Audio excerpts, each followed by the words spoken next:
Welcome to VVB 9 news channel. NTR జిల్లా జగ్గయ్యపేట మండలం Ramco cement వ్యవస్థాపకులు శ్రీ పిఎస్సి రామస్వామి రాజావారి 131వ జన్మదిన వేడుకలు అంగరంగ వైభవంగా నిర్వహించబడ్డాయి.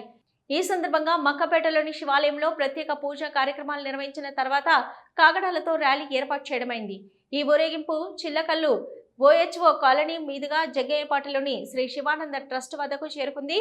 అక్కడ ఎమ్మెల్యే శ్రీరామ్ రాజగోపాల్ తాతయ్య చేతుల మీదుగా 200 మంది పేద ప్రజలకు స్వీట్స్, భోజనము మరియు దుప్పట్లు పంపిణీ చేయడం జరిగింది.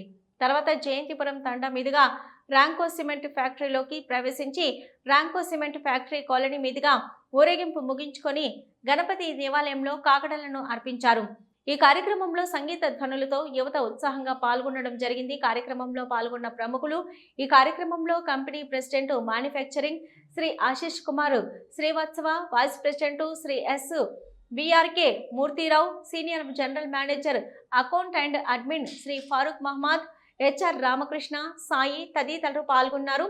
ఫ్యాక్టరీ ఉద్యోగులు, కాలనీ నివాసులు, స్కూలు ఉపాధ్యాయులు, విద్యార్థులు మరియు రామ్కో సిమెంట్ అన్ని విభాగాల ఉద్యోగులు ఈ కార్యక్రమాన్ని విజయవంతంగా నిర్వహించడంలో తోడ్పడ్డారు. సాయంత్రం 6 గంటలకు అన్నదాన కార్యక్రమంతో పాటు సాంస్కృతిక ప్రదర్శనలు మరియు ఉద్యోగులకు లాంగ్ సర్వీస్ అవార్డులు రామ్కో సిమెంట్ యాజమాన్యం వారు అందజేసినారు.